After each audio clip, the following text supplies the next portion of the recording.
this first weekend of December, the temperatures really dropped and we even had a few flakes. Today we are going to decorate the tree, but first let's prepare a big warm pot of spicy Christmas tea.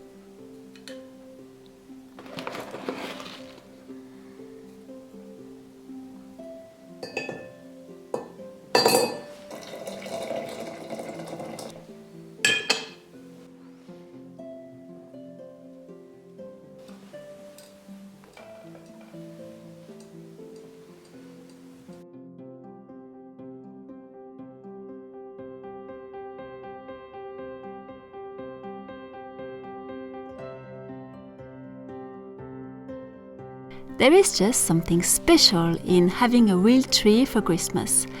This delicious forest scent which invades the room and revives so many childhood memories.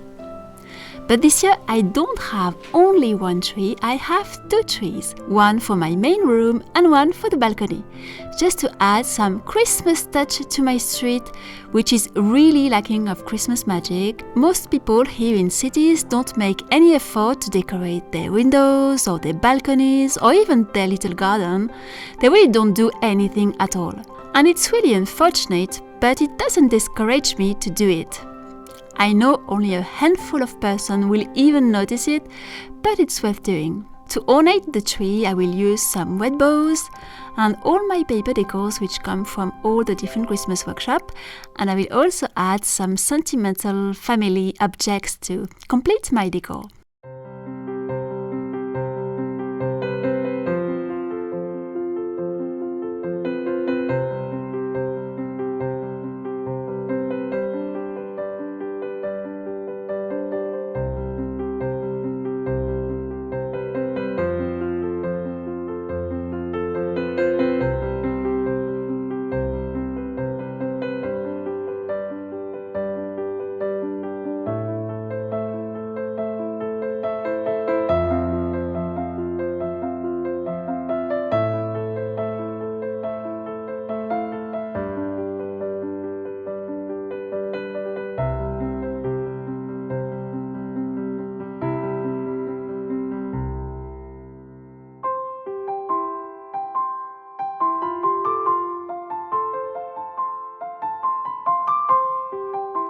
For the tree outside, as the weather will be a little unpredictable in the upcoming days, and at least it's going to be very rainy, I will only add for now some fabric bows, and I also have some old candy canes made in paper. I made them years ago.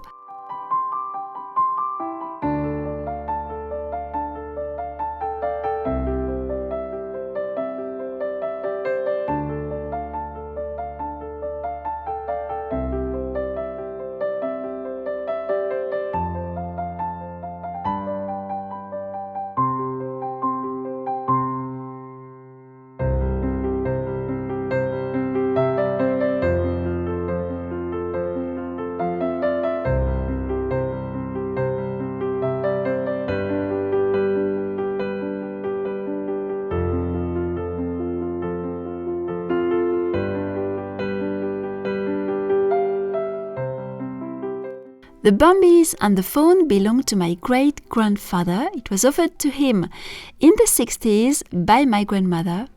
They are very 60s style. They are not entirely my style, but I thought they were really charming. And the old doll belonged to my grandmother.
In the studio, my great own clock needed to be decorated for a first Christmas here.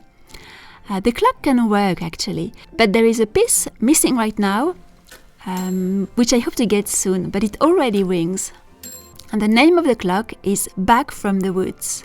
When I was browsing a book about rules and good manners, which was published at the beginning of the 20th century, I saw some interesting pages about gifts and presents, which can be offered to married women, old women, little girls, young girls, and the book definitely targeted wealthy readers, as you're going to see.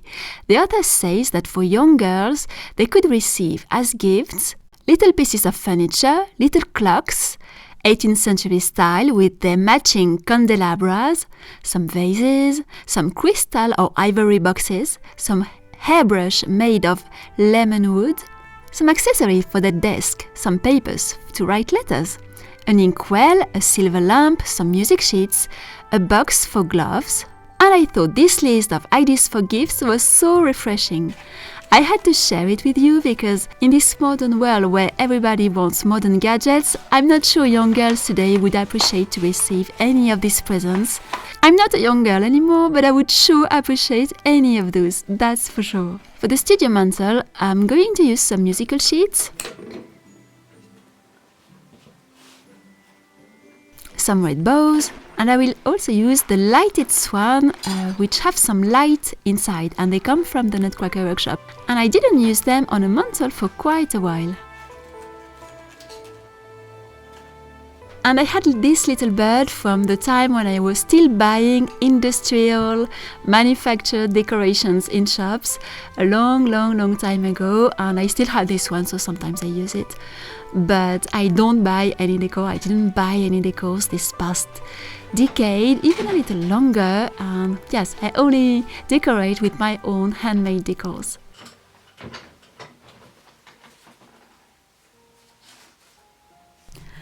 And the cute little paper cats were offered to me by a sweet British apprentice magician, and they come from England. And they always remind me of the Denis Savas house in London, which is a beautiful poetical house I absolutely adore. So it's always a joy to have them in my decor each year.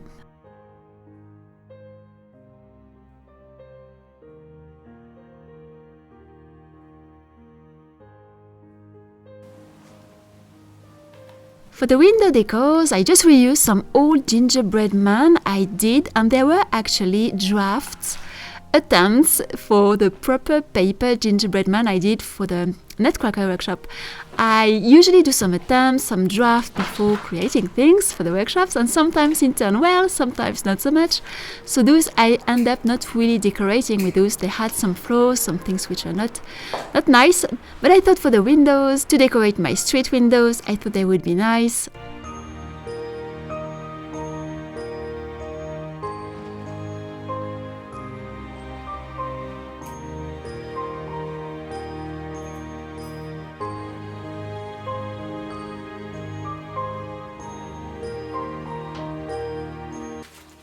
For the door wreath, I also reused an old, very old paper bird I created for a big dress for a castle 15 years ago. And I still have the bird. I never know really what to do with it, so I just thought I might use it for the wreath. I also reused some leftovers of musical sheets of papers we are creating in the musical Christmas workshop, and I didn't know what to do with it, and I thought, why not using it for this wreath? So here it is, and there is also a little paper mushroom.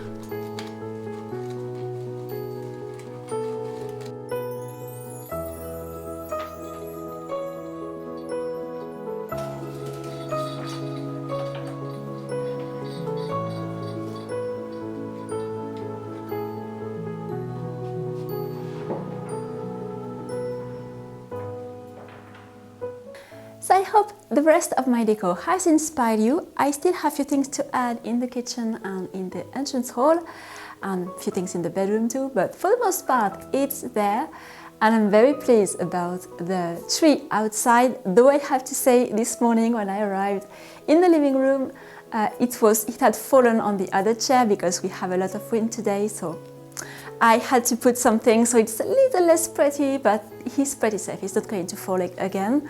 But yes, I'm very pleased. Well, I'm in a city, so I'm a bit limited on the things I can do outside because I don't have access to a lot of greeneries, all that. I wish I had more greeneries for my windows, decor, and all that, but it's like that. And with the tree on the balcony now, I don't really have access to the balcony anymore. It's taking the full space. You are going to see the new decor of the new Christmas workshop in the next video. Now, all the decors you have seen, they all come from all the different Christmas workshops I have created throughout the years. And you can visit them if you want to have a look at learnthemagicofpaper.com just under this video. And the new decor, as I said, you will see them appearing in the next video. Thank you very much for watching, and I hope to see you very soon. Don't forget to subscribe if you don't want to miss all the nice videos coming. Thank you, and I will see you soon.